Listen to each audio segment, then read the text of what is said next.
आप इन पुराने आलेखों को देखकर अत्यधिक प्रसन्न हो रहे हैं। हाँ तारा, यह आलेखन प्रसन्नता का ही विषय है। ऐसा क्या लिखा है इनमें? ये बताने से पहले मैं तुमसे एक प्रश्न पूछूं देवी। एक गुरु प्रसन्न कब होता है? स्वामी, आपके स्तर का ज्ञान नहीं है मेरे पास। तुम परम विदुषी हो तारा। आपकी पत्नी के साथ ही साथ आपकी शिष्या भी हूँ, इसलिए इस प्रश्न का उत्तर आप ही से सुनने की इच्छुक हूँ। देवी, एक गुरु अत्यधिक तब प्रसन्न होता है जब उसका शिष्य उससे भी अधिक सम्मान व श्रेष्ठ स्थान प्राप्त कर लेता है। सत्य वचन स्वामी। जब गुरु की अतृप्त अभिलाषाएं शिष्य में साकार होने लगे तो गुरु प्रसन्न होगा ही। यह लेख मेरे प्रिय शिष्य नारद के हैं।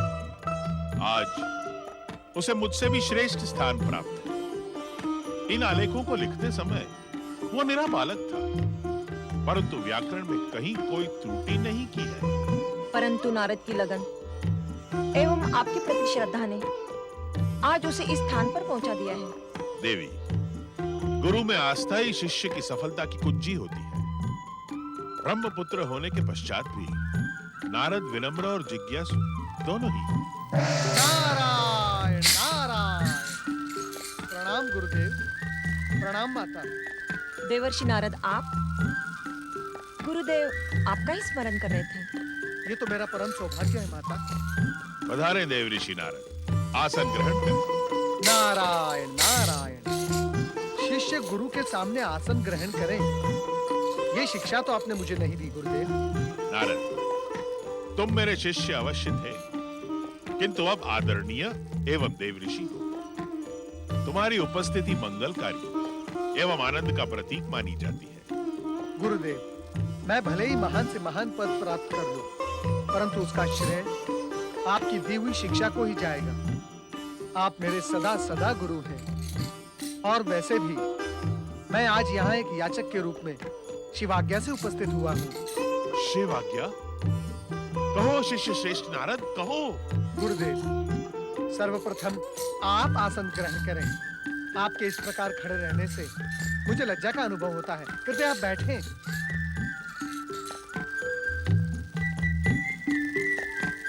अब विलंब न करो नारद। शिव आज्ञा सुनने के लिए मेरा मन अत्यंत आतुर हो रहा है।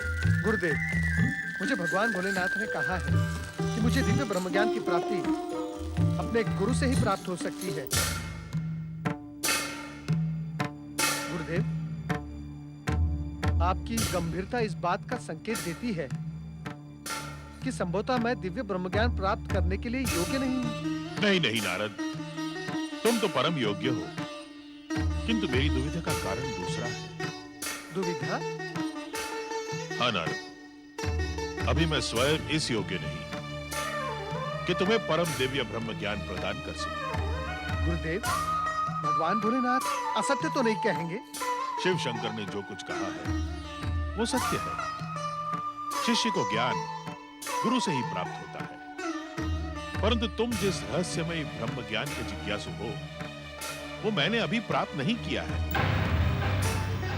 ऐसी स्थिति में नारद की याचना का क्या होगा? उसके लिए मुझे स्वर्गलोक छोड़कर पृथ्वीलोक आनंद की नगरी काशी जाकर शिवाराधना करें। जब भोलेनाथ मेरी तपस्या से प्रसन्न होंगे तब मुझे ब्रह्म ज्ञान प्रदान करेंगे एवं मैं तुम्हें प्रदान कर पाऊंगा। गुरुदेव, क्या दिव्य ब्रह्म ज्ञान प्राप्त करने के लिए मुझे भी तपस्या करनी होगी? रहस्यमय दिव्य ब्रह्म ज्ञान प्राप्त करने के दो ही उपाय मुझे मिलते हैं। या तो त्रिदेव में से कोई तुमसे प्रसन्न हो, या तुम स्वयं तपस्या करके उन्हें प्रसन्न करो। इसके अतिरिक्त अन्य कोई उपाय नहीं। अब आप अपने शिष्य को आज्ञा दें गुरुवर। नारायण नारायण। ओम नमः शिवाय। शिवाय। ओम नमः शिवाय। ओम नमः शिवाय। ओम नमः शिवाय। ओम नमः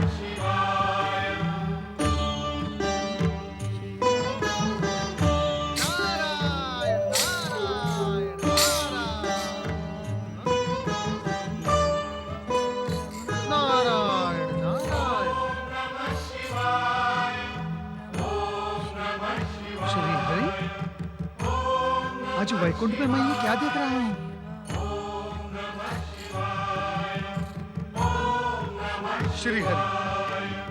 श्री हरि, आपकी अनुपस्थिति में वैकुंठ को तपस्थली के रूप में देखकर मैं अत्यंत आश्चर्यचकित हूँ। कृपया प्रकट हो श्री हरि, कृपया प्रकट हो और मेरी जिज्ञासा को शांत करे। श्री हरि, शांत करें।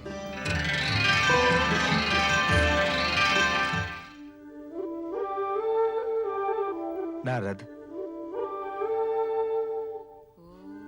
नारद, ब्रह्म ज्ञान की जिस जिज्ञासा को लेकर तुम वैकुंठ लोक आए हो, वो यहाँ भी शांत नहीं होगी। क्यों प्रभु, क्यों ऐसा क्यों? जो दिव्य ज्ञान हमने भगवान शिव से प्राप्त किया है, वो हम उनकी इच्छा के बिना किसी अन्य को प्रदान नहीं कर सकते। तो फिर ऐसी स्थिति में मैं क्या करूं श्री हरि? वो मार्ग भी तुम्हें देवगुरु बृहस्पति ने बताया था कि तुम आनंद धाम काशी नगरी जाकर शिव आराधना कर उन्हें प्रसन्न करो। क्या इसके अतिरिक्त अन्य कोई उपाय नहीं? शिव इच्छा से तो अनेक मार्ग प्रशस्त हो सकते हैं नारद, किंतु मैं तुम्हें इसके अतिरिक्त अन्य कोई मार्ग नहीं बता सकता। ओम नमः शिवाय। अपनी माता लक्ष्मी को देख रहे हो नारद? उन्हें तपस्यारत देखकर आपको आश्चर्य हुआ था और आपने हमसे प्रकट होने की प्रार्थना की थी, किंतु जब हम स्वयं आश्चर्यचकित हैं, तो आपके आश्चर्य का समाधान कैसे करें? श्री हरि, आप तो प्रत्येक रहस्य का रहस्य जानते हैं, फिर भला आपको आश्चर्य कैसा? नारद, इसीलिए तो हम स्वयं वैकुंठ लोक से अदृश्य हुए थे। परंतु क्यों प्रभु?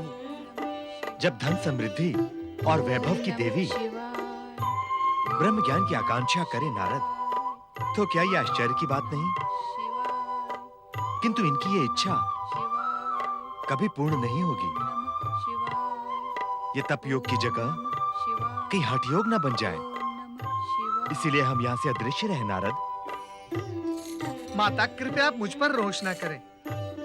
आप श्री हरि विष्णु को प्रसन्न रखने का प्रयास करें। मैं केवल इतना निवेदन कर सकता हूँ। नारायण नारायण। ओम नमः शिवाय। ओम नमः शिवाय। ओम नमः शिवाय। ओम नमः शिवाय। ओम नमः शिवाय। ओम नमः शिवाय। ओम नमः शिवाय। ओम नमः शिवाय। दिव्य ब्रह्म ज्ञान प्राप्त करने की जिस आशा को लेकर तुम यहाँ उपस्थित हुए हो नारद, वो कैलाश और वैकुंठ के समान यहाँ भी पूर्ण नहीं होगी। ऐसा क्यों परमपिता? आप मुझे निराश क्यों करते हैं? और फिर मैं तो आपका मानस पुत्र हूँ, और पिता के ज्ञान एवं उनकी संपत्ति पर पुत्र का पूर्ण अधिकार होता है, और वो न्याय सम्मत भी है। न्याय की दुहाई मत दो नारद। किंतु क्यों परमपिता? न्याय की ये व्यवस्था और संसार के समस्त विधान आपके द्वारा ही तो रचित है। न्याय और विधान अवश्य मेरे द्वारा रचित हैं, किंतु उत्तराधिकार संबंधी विधान विधाता ने कभी स्वीकृत नहीं किया है। अर्थात आप ये कहने के इच्छुक हैं स्वामी कि पिता की संपत्ति एवं ज्ञान पर पुत्र का कोई वैधानिक अधिकार नहीं है। धनी पिता की संपत्ति का दुरुपयोग करना, अपने परिवार की समृद्धि पर अहंकार करना और अपने ही पिता को ज्ञानी समझकर दूसरे के ज्ञान का निरादर करना, उत्तराधिकार में मिले ज्ञान एवं समृद्धि प्राप्त करने वाले पुत्र का स्वभाव बन जाता है। क्योंकि ज्ञान, समृद्धि, धन एवं सत्ता उसने अपने कर्म, परिश्रम और पुरुषार्थ से अर्जित नहीं किया। अधिकार का उल्लेख और न्याय व्यवस्था की दुहाई देने के लिए कृपया आप मुझे क्षमा करें परमपिता, किंतु दिव्य ब्रह्मज्ञान प्राप्त करने के लिए क्या मुझे निराश होना पड़ेगा? तुम्हारी निराशा से भी महत्वपूर्ण यह है नारद, क्या संसार में दिव्य ब्रह्म ज्ञान प्राप्त करने की लहर से उठी है। देवी सरस्वती, देवी लक्ष्मी की तरह तुम्हारी ही आकांक्षा को प्रतिबिंबित कर रही है। यद्यपि एक साधारण से साधारण मनुष्य को ब्रह्म ज्ञान प्राप्त हो सकता है, किंतु उसके लिए उपयुक्त पात्रता आवश्यक है। पात्रता? हाँ, पात्रता जो वंशानुगत नहीं हो सकती, उत्तराधिकार में प्राप्त नहीं की जा सकती। उसके लिए पुरुषार्थ, तपस्या, परिश्रम और शिव आराधना करनी पड़ेगी, क्योंकि उनकी कृपा के बिना दिव्य ब्रह्म ज्ञान की प्राप्ति नहीं हो सकती।